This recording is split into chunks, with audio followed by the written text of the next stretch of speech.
अस्सलाम वालेकुम। आज की वीडियो बहुत ही स्पेशल है। इसमें आप लोगों के साथ मुकम्मल जो है वो इन्फॉर्मेशन के साथ मैं आज शेयर करूँगी हेयर कटिंग के नोट्स। ये देखिए, ये मैंने ट्रांसलेशन करके ऊपर पर्चियाँ भी लगाई हुई हैं। ये मेरे अपने ज़ाती नोट्स हैं जो मैं आप लोगों के साथ शेयर कर रही हूँ। तो किसी भी कटिंग के लिए जो है हमें कौन सी चीज़ें हैं जो उनको समझना ज़रूरी है। तो सबसे पहले बात करेंगे आने वाली क्लाइंट्स जो हैं उनके बालों की। सबसे पहले उनके बालों की फॉर्म देखेंगे। फॉर्म का मतलब ये होता है कि आप उनके बालों की लेंथ देखेंगे और ऑल ओवर कितनी लेंथ है, छोटे हैं, बड़े हैं, फ्रंट से छोटे हैं या लॉन्ग बैक से छोटे हैं, क्या हैं उनके बाल। जाहिर बात है जब तक आप बाल नहीं देखेंगे तो रिक्वायर्ड हेयर कटिंग कैसे हो सकती है। उसके बाद टेक्सचर देखेंगे, यानी कि डिटेल है, ये टेक्सचर डिटेल, बालों की डिटेल चेक करेंगे। उनकी साख्त को देखेंगे, क्या साख्त है उनकी। और बालों की साख्त से मुराद है कि बाल पतले हैं, मोटे हैं, बाल जो है उनका कैसा टेक्सचर होगा, ड्राई हैं, ऑयली हैं, ये सारी चीज़ें देखते हैं टेक्सचर में। इसमें आपको काफ़ी कुछ वाज़े हो जाता है कि इनके ऊपर कौन सी हेयर कटिंग सूट करेगी। तो उसके बाद स्ट्रक्चर देखते हैं। स्ट्रक्चर जो है यहाँ पे बुक में उन्होंने जो डिफ़ाइन किया है वो ये डिफ़ाइन किया है स्ट्रक्चर को कि आपने देखना होता है कि इस क्लाइंट का जो फ्रंट है वो शॉर्ट है, जो क्लाइंट का एपिक्स ये सेंटर एरिया है ये कितना लॉन्ग है, या बैक शॉर्ट है या सेंटर लॉन्ग है। क्योंकि आपको स्ट्रक्चर में ये चीज़ देखनी है, ये तीनों चीज़ें आपने क्लाइंट की देखनी होती हैं। इसको किसी भी ज़ुबान में देखा जा सकता है, ये कोई ज़रूरी नहीं है कि आपने इसी लैंग्वेज में इसको याद करना है। बस आपने ये देखना होगा, आपको ये देखना होगा कि जो क्लाइंट हैं उनके बालों की लेंथ कितनी है, बालों की साख्त क्या है और उनका बालों का स्ट्रक्चर क्या है। हेयर कटिंग के हवाले से स्ट्रक्चर की बात कर रही हूँ मैं। जैसे किसी भी बिल्डिंग को देखकर उसके आप अंदाज़ा लगा सकते हैं कि इस बिल्डिंग के अंदर कितने कमरे होंगे, ये बिल्डिंग कितनी बड़ी है, छोटी है। तो इसी तरह से ये भी जो है ये स्ट्रक्चर इसी की जो है वो डिटेल को देखने को कहते हैं। उसके बाद हम सेकंड पे आएंगे। यहाँ बहुत ही इम्पॉर्टेंट जो हैं वो हेयर कटिंग के हवाले से कुछ लाइंस हैं जिनके डायग्राम्स भी मैंने बना रखे हैं। इंशाल्लाह मैं आप लोगों के साथ अभी शेयर करती हूँ। इसमें हमारे पास ये 4 लाइंस हैं जिनको यूज़ करते हैं कटिंग में, और यहाँ पे कटिंग स्टार बनता है। तो इन चार लाइंस को कैसे जो है वो यूज़ करेंगे, इनकी क्या डायरेक्शन होगी, तो उसको समझते हैं। सबसे पहली लाइन है ये हॉरिजॉन्टल लाइन। ये हॉरिजॉन्टल लाइन है और इस लाइन को स्ट्रेट लाइन भी बोला जाता है। और यहाँ पर हमारे पास वर्टिकल लाइन आ गई है और इस लाइन को 90 डिग्री पर यानी कि इस लाइन को बोला जाता है कि ये जो लाइन है ये 90 डिग्री पर खींची जाती है। और यहाँ पर हमारे पास जो है वो डायगनल लेफ़्ट लाइन है और इसको स्लांट लाइन बोला जाता है। और ये हमारे पास एक लाइन है डायगनल राइट। अभी ये कि इनको समझने के लिए आगे जाके आपको समझ आ जाएगी। ये लाइन ये हमारे पास आ गई vertical line, horizontal line, diagonal left और डायगनल राइट। ये चारों लाइंस हमारे काम आने वाली हैं और इनको इस्तेमाल करेंगे हम, और इन्हीं के इस्तेमाल के साथ आगे जितनी भी हेयर कटिंग्स होंगी वो इन्हीं के इस्तेमाल से होंगी। इन्हीं के ज़रिए से सब जितना भी हेयर का वर्क है, इन्हीं लाइंस को इस्तेमाल करके हेयर का जितना भी वर्क है, चाहे वो हेयर कलरिंग हो, चाहे वो हेयर कट्स हों, स्टाइलिंग हो, रिबॉन्डिंग्स हों, कोई भी बालों में काम होता है, ये बेसिक चीज़ें हैं, ये बहुत ही ज़रूरी हैं। इनको समझना चाहिए और इनको याद भी करना चाहिए। ये जो नाम है ये प्रोफेशनली जो है इनको बोलना ज़्यादा बेहतर होता है कि आप लाइंस के नाम लें, तो ये ज़्यादा बेहतर है। आगे चलते हैं। यहाँ पे जो है वो बताया गया है नेचुरल फॉल के बारे में और 90 डिग्री के बारे में। तो सबसे पहले नेचुरल फॉल के बारे में बात करते हैं। नेचुरल फॉल क्या है? जहाँ पर कुदरती बाल गिरते हैं जिनको उठाया नहीं जाता, जैसे कि आपके क्लाइंट के बाल आप खोल दें और खोल कर जिस जगह में वो बाल गिरें, यानी कि ये देखिए यहाँ से बाल सीधा यहाँ आ रहा है, यहाँ के बाल यहाँ आ रहे हैं, यहाँ के बाल यहाँ आ रहे हैं, इनको कोई कैचर पोनी नहीं लगी हुई, ये खुले हुए बाल हैं। अगर ये बाल पीछे जाएगा तो ये नेचुरल फॉल नहीं होगी। यहाँ वाले बाल अगर कॉम करके हम पीछे लेके जाएंगे तो वो नेचुरल फॉल नहीं है। नेचुरल फॉल ये है कि आपके बाल जिस तरफ भी गिरे नेचुरली, वो उनका नेचुरल फॉल होगा। उसके बाद यहाँ पे एक इंसान के जो ये स्ट्रक्चर दिखाया गया है, यहाँ पर जो है मैं थोड़ा जूम करके दिखाती हूँ।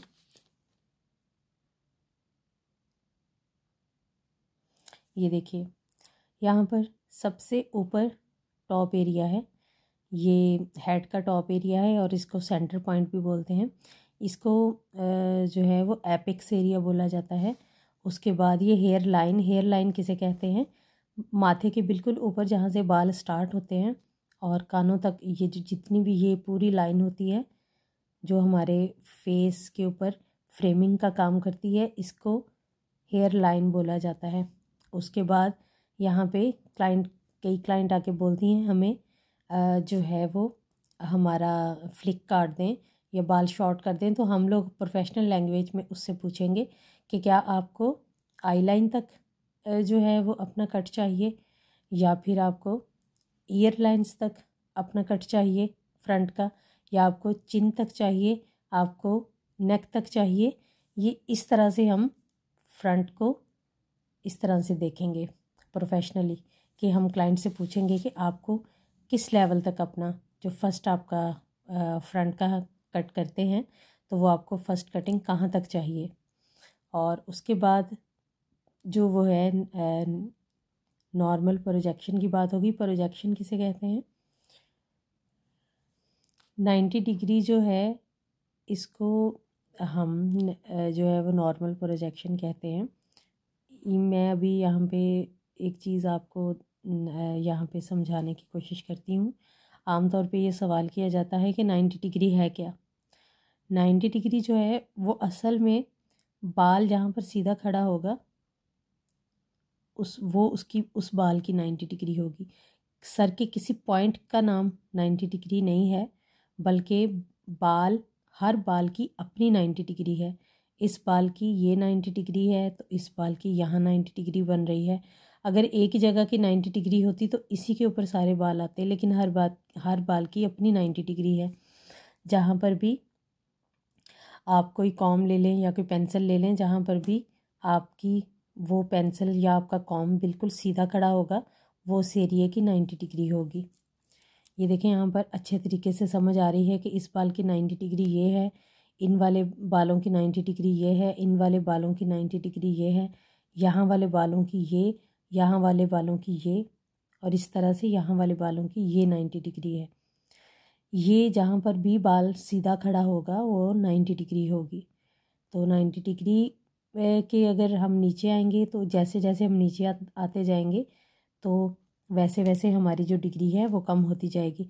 जैसे इस बाल की 0 डिग्री बिल्कुल यहाँ बनेगी, यहाँ पर, और इसको उठाकर बिल्कुल सीधा किया तो यहाँ पर 25, 45, 75, 85 और इस तरह से ये 90। अंदाज़ा ही लगाना होता है कि ये डिग्री जो है ये कहाँ पर कम होते होते होते 0 पर आ रही है। जहाँ पर बाल नेचुरल फॉल पे गिर जाए और उसे उठाया ना जाए वो आपका जो है वो कौन सी डिग्री कहलाएगी? वो आपकी 0 डिग्री होगी। ये जो बाल हैं ये 0 डिग्री पर गिरे हुए हैं, नेचुरल फॉल। इनकी डिग्री 0 है और इनका जो फॉल है वो नेचुरल है। हमारे पास नेचुरली मुख्तलिफ़ किस्म के बाल आते हैं, जिनमें स्ट्रेट हेयर होते हैं, सिल्की हेयर होते हैं, जिनमें हमारे पास कुदरती भी ऐसे बाल होते हैं जो बढ़ते ही नहीं हैं, लेकिन हेयर कटिंग में हमारे पास छोटे बाल भी आते हैं। जो इस तरह से होंगे। ये देखें, जो स्ट्रेट और लंबे हेयर होंगे वो इस तरह से सारे बाल इक्वल आएंगे। उसके बाद इस तरह से बाल आएंगे, ये बाल आएंगे, वेवी हेयर आएंगे, करली हेयर आएंगे। तो इस तरह से मुख्तलिफ बाल हमारे पास आते हैं। तो जिस तरह से बाल मुख्तलिफ होंगे उस तरह से उनके ऊपर हेयर कटिंग भी जो है वो मुख्तलिफ तरीक़ों से होगी। यहाँ पर बहुत ही ख़ास चीज़ है जिसको समझना बहुत ही ज़रूरी है। आमतौर पर जो ब्यूटिशियंस होती हैं उनको इतना भी इल्म में नहीं होता कि हमें शेयर कौन सी यूज़ करनी है। अच्छा, शेयर जो है वो बाल काटने वाली कैंची को कहते हैं, क्योंकि हमारे यहाँ इसको बोला जाता है, कैंची बोला जाता है ज़्यादातर, सीज़र बोला जाता है, लेकिन प्रोफेशनल लैंग्वेज में इसको शेयर बोला जाता है। तो ये किस तरह की होगी, और ये हमारे पास यहाँ पर देखिए, ये रेज़र की शक्ल में भी जो है वो ब्लेड लग के हेयर कटिंग होती है, और टैपर शेयर होती है जिसमें जो है वो खला होते हैं इस तरह से, ये देखें। और उसके बाद शेयर होती है जिसके साथ हम बाल काटते हैं। यहाँ पर कॉम्स के बारे में बताया गया है कि किस तरह के कॉम्स आते हैं और आपने किस तरह से कॉम्स को इस्तेमाल करना होता है। तो कैंची जो है शेयर, ये किस तरह की हो तो बेहतर है। हमेशा 2.5 इंच ब्लेड वाली कैंची ज़्यादा बेहतर रहती है। और आप बालों के जो आप जो है वो सेक्शंस लेते हैं, पार्टिंग्स लेते हैं या सेक्शंस लेते हैं, तो उनको आप जितना थोड़ा थोड़ा करके काटेंगे उतना ही ज़्यादा रिज़ल्ट आता है। जो लंबी कैंची होती है, शेयर होती है, उससे हाथ कटते हैं, फिंगर्स में ज़ख़म हो जाते हैं। तो क्योंकि हमारी जो फिंगर्स हैं ये भी इतनी ज़्यादा लंबी नहीं होती कि इनमें एकदम से इतने ज़्यादा बाल आ जाएं, तो हमेशा 2.5 इंच या 3 इंच के ब्लेड वाली जो स्मॉल शेयर होती है वही लेनी चाहिए। और इसको चेक करने का तरीका ये होता है कि अगर आप अपने शेयर को बंद करें और खोलें तो वो स्मूथली बंद हो, कहीं पर भी अटके ना, फंसे ना, कहीं पर भी आपको कोई भी आवाज़ नहीं आनी चाहिए। वो स्मूथली खुले और स्मूथली बंद हो, तो इसका मतलब है आपकी जो शेयर है उसके ब्लेड्स बिल्कुल ठीक हैं। ना ही वो टाइट होके बंद होनी चाहिए, ना ही वो लूज़ होनी चाहिए बहुत ज़्यादा।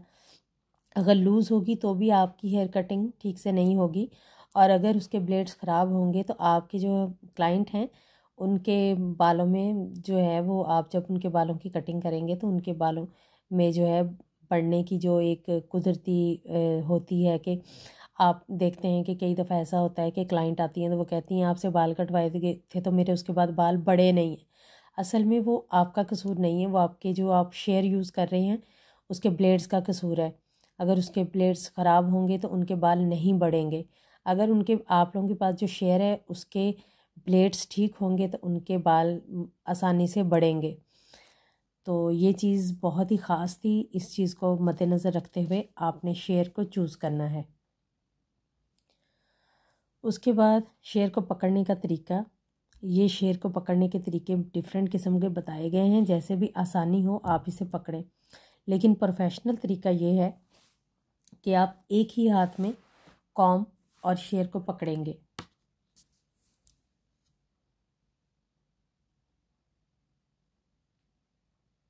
ये देखिए, एक ही हाथ में आपकी शेयर होगी जो बंद होगी और कॉम उसी हाथ में होगा। आपकी अगर कॉम, ये आपकी शेयर खुली होगी, इसका ब्लेड खुला होगा तो ये आपके क्लाइंट को नुकसान पहुंचा सकता है। इसलिए जब भी आप अपनी पार्टिंग को कट करें उसके बाद फ़ौरन अपनी शेयर को क्लोज़ कर दें।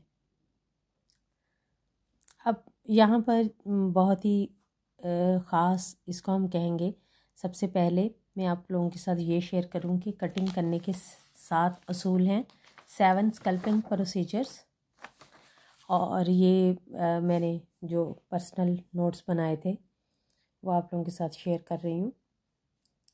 7 स्कल्पिंग प्रोसीजर्स में सबसे पहले सेक्शनिंग, उसके बाद हेड पोजीशन यानी कि क्लाइंट की हेड पोजीशन। सेक्शनिंग मतलब आप जो सेक्शंस निकालते हैं कॉम के साथ, बालों को डिवाइड करते हैं। और हेड पोजीशन मतलब सर की जो पोजीशन है क्लाइंट की, उसका ख्याल रखना होता है। पार्टिंग, जो आप सेक्शन निकाल के उसके अंदर से छोटी छोटी जो है वो निकालते हैं, पार्टिंग्स होती हैं। उसके बाद डिस्ट्रीब्यूशन, तकसीम करना। उसके बाद प्रोजेक्शन यानी कि डिग्री देना। उसके बाद फिंगर, शेयर, पोजीशन यानी कि आपकी उंगलियों की और आपकी कैंची की पोजीशन क्या रहेगी। उसके बाद सबसे अहम चीज़ डिज़ाइन लाइन। डिज़ाइन लाइन वो चीज़ है जिसको फॉलो करके आपने पूरे हेड की कटिंग करनी होती है। पूरे हेड के ऊपर जो बाल होते हैं पूरी कटिंग करनी होती है डिज़ाइन लाइन को फॉलो करके। इसको गाइडलाइन भी बोला जाता है और डिज़ाइन लाइन भी बोला जाता है। जी, तो यहाँ पे सबसे पहले 7 स्कल्पिंग प्रोसीजर में सबसे पहले हमारे पास सेक्शनिंग जो है उसको समझते हैं। सेक्शंस कहाँ पे करेंगे हेड पे और कौन से एरियाज़ होंगे हमारे पास।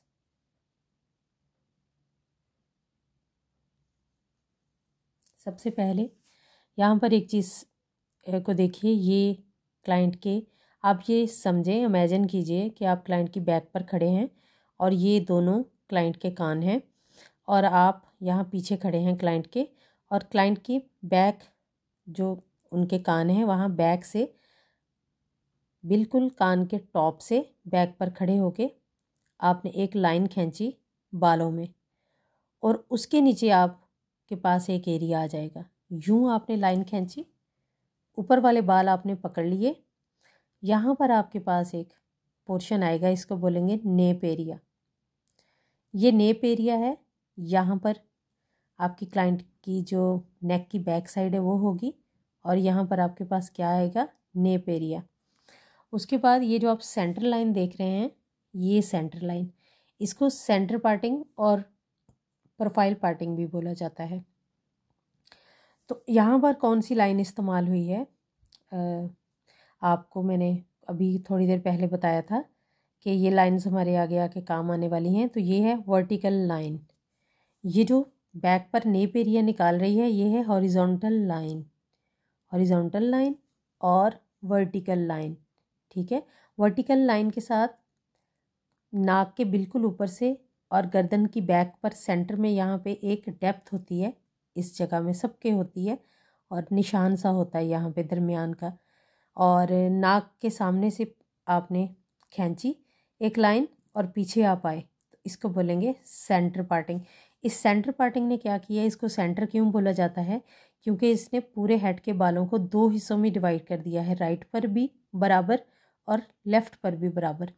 इस लाइन को निकालते हुए आपकी दोनों साइड बैलेंस होंगी। अगर आप ये लाइन नहीं निकालेंगे तो आपकी एक साइड के बाल छोटे बड़े हो सकते हैं। तो उसके बाद नेप एरिया, नेप एरिया ये है। अभी हम आगे देखते हैं। यहाँ पर क्लाइंट के फ्रंट पर खड़े होकर अगर हम पार्टिंग निकालें, आईब्रो के आर्च के सामने से दोनों तरफ से एक वी की शक्ल में आपने लाइन खींची। कौन सी लाइन खींची, डायगोनल लेफ़्ट और डायगोनल राइट। डायगोनल लेफ़्ट और राइट ने मिलकर आपको वी शेप दी। इस एरिया को फ्रंज एरिया बोलते हैं। यहाँ से फ्लिक कटती है और यहीं से फ्रंट जब हम कट कर रहे होते हैं तो सबसे पहली पार्टिंग यहीं से हम लेते हैं। उसके बाद जो है वो यहाँ पर फिर साइड पार्ट्स निकलते हैं। भी आगे देखते हैं। अगर हम क्लाइंट की साइड पर खड़े हों तो कान के बिल्कुल ऊपर से दूसरे कान तक ये लाइन जाएगी। ये कौन सी लाइन जाएगी, हॉरिजॉन्टल लाइन, ठीक है। अगर हम यहाँ खड़े हों तो ये हमें वर्टिकल नज़र आ रही है, ठीक है, साइड पे खड़े हों। लेकिन अगर हम पीछे खड़े होकर निकालें तो फिर ये हॉरिजॉन्टल लाइन ही होगी। और यहाँ पर ये जो आपको वर्टिकल लाइन नज़र आ रही है, ये देखें, ये भी वर्टिकल है और ये भी वर्टिकल है। ये हम पीछे खड़े हैं तो ये लाइन हॉरिजॉन्टल है।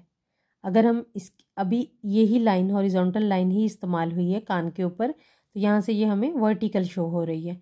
तो इस लाइन को अगर इस तरफ से निकालेंगे तो ये वर्टिकल लाइन है, लेकिन अगर पीछे खड़े होकर इस लाइन को निकालेंगे तो ये हॉरिजॉन्टल लाइन नज़र आएगी। इस लाइन को इस्तेमाल किया बैक पे खड़े होके, तो ये हॉरिजॉन्टल लाइन में हम लोगों ने यहाँ per year two year parting निकाली, इसको ईयर टू ईयर पार्टिंग बोलते हैं और इसको रेडियल पार्टिंग भी कहा जाता है।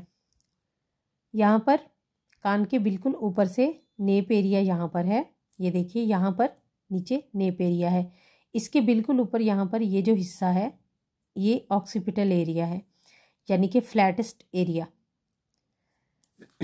इसके बाद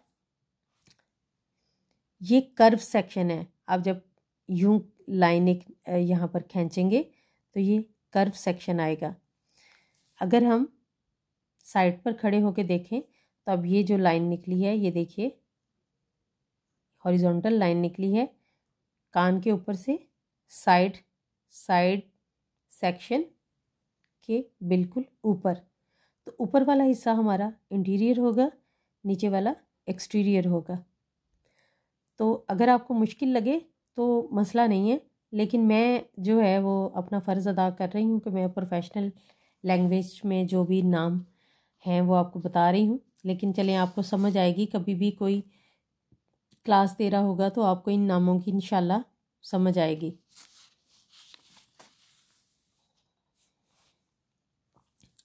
यहाँ पर इन्हीं लाइंस को यूज़ किया गया है और यहाँ पर बताया गया है हेड पोजीशन के बारे में।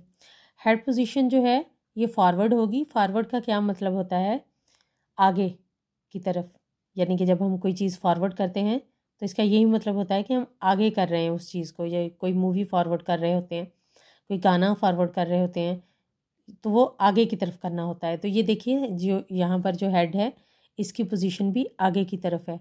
ये आपके क्लाइंट की head position forward head position है। यहाँ पर अपराइट यानी कि सीधा, सर बिल्कुल सीधा है और इसको अपराइट बोलेंगे। इसके बाद टिल्टेड यानी कि साइड को, राइट साइड को झुका देना या लेफ़्ट को झुका देना, इसको टिल्टेड बोलेंगे। इसके बाद यहाँ पर हॉरिजॉन्टल लाइन इस्तेमाल हुई हैं, ये देखें पूरे सर में हॉरिजॉन्टल लाइन इस्तेमाल हुई हैं। और यहाँ पर डायगोनल बैक लाइंस इस्तेमाल हुई हैं जो फ्रंट से पीछे की तरफ आ रही हूँ। डायगोनल बैक जो है उसको बोला जाता है। ये जो लाइंस हैं, पार्टिंग्स हैं, ये उन्हीं लाइंस को इस्तेमाल करके निकली हैं, लेकिन इनका नाम थोड़ा डिफरेंट है, इससे कंफ्यूज नहीं होना। ये हेयर के अकॉर्डिंग जो है, जब हेयर कट्स कर रहे होते हैं तो तब ये लाइंस निकालनी पड़ जाती हैं, तो इनको डायगोनल बैक बोलते हैं। देखें ये इधर से फ्रंट से शुरू होकर बैक की तरफ आ रही हैं। यहाँ पर जो है वो वर्टिकल लाइंस हैं फ्रंट पे, और पीछे पिवटल पार्टिंग्स हैं। ये देखिए पिवटल पार्टिंग्स ऐसे, जैसे हम तरबूज या खरबूज वो जो होता है खरबूजा वो काट रहे होते हैं, तो वहाँ पर ऐसे ऐसे ये देखें ये वाली पार्टिंग्स, इनको पिवटल पार्टिंग बोलते हैं। क्योंकि सर गोल है तो ये थोड़ी सी गोलाई में निकलती हैं, और लेकिन क्योंकि यहाँ पर एपिक्स पॉइंट के ऊपर से हम निकालते हैं ऐसे गोलाई में, तो इनको पिवटल पार्टिंग बोला जाता है। ये जो है डायगोनल लेफ़्ट और डायगोनल राइट लाइंस को यूज़ करके फॉरवर्ड जो है वो लाइंस डाली गई हैं। फॉरवर्ड का मतलब है आगे की तरफ, तो ये पीछे से लाइन चल शुरू हो रही है और आगे की तरफ जा रही है। इस लाइन में और इस लाइन में थोड़ा ही फ़र्क है। ये लाइन आगे से पीछे आ रही है और ये लाइन पीछे से आगे जा रही है। जो आगे की तरफ जाए तो वो फॉरवर्ड होती है। जैसे मैंने पहले ही बताया कि यहाँ पर भी फॉरवर्ड किस चीज़ को कहा गया है? हेड को आगे करना। और ये भी मुंह की तरफ जा रही है लाइन, तो ये भी फॉरवर्ड लाइन कही जाएगी जी। अब यहाँ पे आते हैं लजाइन जो है वो लाइंस के बारे में बात करने के लिए डिटेल के साथ लाइंस दिखाई गई हैं। ये देखिए ये कौन सी लाइंस हैं? हॉरिजॉन्टल लाइंस पूरे हेड पे, उसके बाद डायगोनल बैक लाइंस हैं, पीछे को जा रही हैं सारी, उसके बाद डायगोनल फॉरवर्ड हैं, सारी लाइंस आगे को आ रही हैं, उसके बाद वर्टिकल लाइंस हैं, ये देखिए सारी वर्टिकल लाइंस हैं। यहाँ पर आप एरोज में भी देख सकते हैं।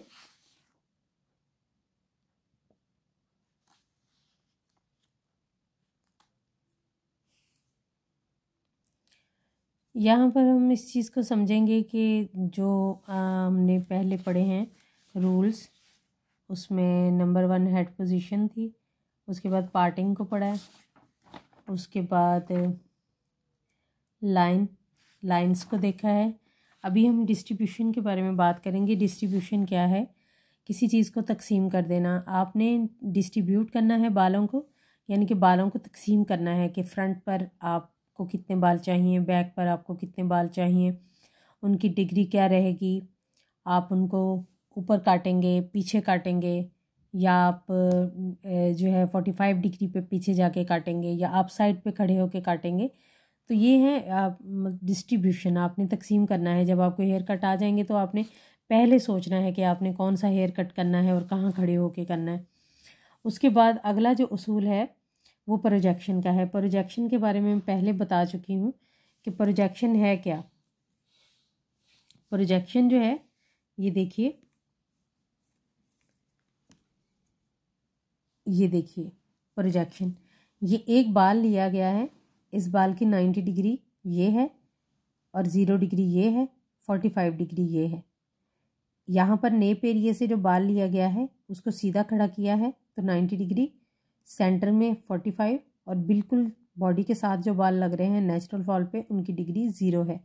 जैसे ही आप बाल उठाएंगे बाल को डिग्री मिलेगी, बाल की अपने आप ही बाल में प्रोजेक्शन आ जाएगी। तो एक पॉइंट की बात यह है कि जब भी आप बाल उठाकर काटेंगे, आप जब भी बाल को उठाकर काटेंगे तो बाल की जो लेंथ है वो शॉर्ट हो जाएगी। आप जो बाल 0 डिग्री पर काट रहे होंगे कब वो बाल उतना ही कटेगा जितना आपने काटा है। फॉर एग्जांपल आपने 1 इंच बाल काटा है तो ड्राई होने के बाद वो आधा इंच, या कई दफ़ा तो ऐसा होता है कि नहीं शिलिंग होता, लेकिन बाल जो होते हैं वो पानी के साथ उनका वज़न बढ़ जाता है। तो जैसे ही बालों का वज़न बढ़ता है तो जब वो ड्राई होते हैं तो आधे इंच तक जो है बाल अपना जो है वो लेंथ शॉर्ट कर देते हैं।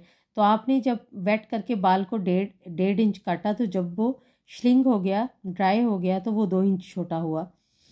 तो अभी समझाने की ज़रूरत ये है कि बाल को वेट करके आप जब काटें तो उसमें मार्जिन रखें। आपको पता होना चाहिए कि अगर आपके क्लाइंट के बाल ज़्यादा ड्राई हैं तो आपका बाल ज़्यादा, जब वो ड्राई होगा तो वो ज़्यादा लिफ्ट करेगा, और अगर आपके क्लाइंट के बाल सिल्की हैं, उनका टेक्सचर ठीक है, तो वो ज़्यादा जो है वो लिफ्ट नहीं करेगा।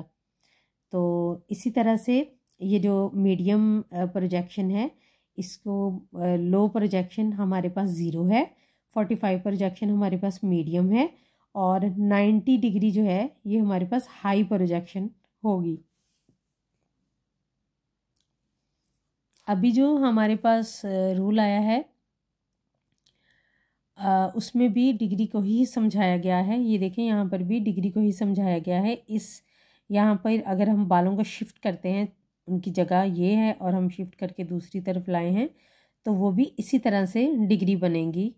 ये देखिए, तो डिग्री को समझना बहुत ज़रूरी है। जहाँ पर बाल सीधा खड़ा होगा वो उस बाल की डिग्री होगी। ये चीज़ें बहुत ही ज़रूरी हैं समझने के लिए। फिंगर पोजीशन और आपकी शेयर की पोजीशन बहुत ही इम्पॉर्टेंट है। अगर आपकी फिंगर पोजीशन और शेयर पोजीशन आपको नहीं समझ में आएगी तो आप जो सोच रहे हैं वैसा आपका हेयर कट नहीं होगा, क्योंकि आपकी फिंगर पोजीशन कई दफ़ा ऐसा होता है कि आपको बिल्कुल अपनी डिज़ाइन लाइन के ऊपर जो आपने सोचा है उसके ऊपर काटना होती है। आपने जो पार्ट लिया है उसको काटना होता है अकॉर्डिंग आपके सेक्शन के। कई दफ़ा ऐसा होता है कि आपको जो है वो ऑपोजिट काटना होता है। तो इसलिए इसको फिंगर पोजीशन का ख्याल रखना और शेयर पोजीशन का ख्याल रखना ये बहुत ही ज़रूरी है। इसको इस तरह भी कहा जा सकता है कि आपने फिंगर से बाहर कम से कम आधा इंच बाल छोड़कर बाल काटना होता है। ये नहीं होता कि आपने सारे बाल फिंगर में लेके काटने हैं। आपने अपना हिसाब रखना है, हर बार आप उतने ही बाल फिंगर में लेकर कट करेंगे। यहाँ पर हमारे पास डिज़ाइन लाइन आती है। डिज़ाइन लाइन क्या चीज़ है? डिज़ाइन लाइन वो फर्स्ट पार्ट होता है जिसको आपने फॉलो करना होता है। वो पहला पार्ट ऐसा होता है जिसे आपने काट के अगले वाले सारे पार्ट जो हैं वो उसी को फॉलो करके काटने होते हैं दोनों साइड से, क्योंकि आपने जो डिज़ाइन लाइन काटनी होती है वो ऐसे पॉइंट से काटनी होती है जो आपका सेंटर में होता है, जो दोनों साइड्स पे आपका फॉल करता है, और आप उसको फॉलो करके डिज़ाइन लाइन को फॉलो करके अपना पूरा हेयर कट कंप्लीट करते हैं ताकि वो दोनों साइड से बैलेंस रहे। फिंगर पोजीशन को समझाने के लिए ये देखिए, ये आपकी फिंगर में आपने बाल पकड़ने होते हैं, लॉक करने होते हैं, उसके बाद आपने बालों को कट करना होता है। ये फिंगर पोजीशन समझाने के लिए जो है वो मैंने ये पेज निकाला है ताकि आपको अच्छे से फिंगर पोजीशन की समझ आ जाए। ये देखें, ये पार्टिंग है, यहाँ पर बाल में फिंगर पोजीशन देखें, ये स्लांट फिंगर पोजीशन है, डायगनल डायगनल लेफ़्ट, और शेयर पोजीशन भी डायगनल लेफ़्ट रहेगी। यहाँ पर हॉरिजॉन्टल फिंगर पोजीशन है और शेयर पोजीशन भी हॉरिजॉन्टल रहेगी। आपने जो आपकी फिंगर पोजीशन होती है, फिंगर पोजीशन आपकी अगर ये फिंगर पोजीशन है आपकी, तो आपने शेयर की भी इसी के सामने रखनी होती है। ये नहीं होता कि आप यूं कट कर रहे हैं, यूं कट कर रहे हैं। प्रोफेशनल वे यही है कि आप फिंगर पोजीशन को फॉलो करें और शेयर पोजीशन उसके अकॉर्डिंग चलाएं। अगर आपकी प्रैक्टिस इतनी ज़्यादा हो जाती है कि आप अकॉर्डिंग चलाने के बगैर भी हेयर कट अच्छा करते हैं तो अच्छी बात है, लेकिन स्टार्टिंग में आपको फिंगर पोजीशन, अपनी फिंगर पोजीशन और शेयर पोजीशन को दोनों को देखकर बाल काटने होते हैं।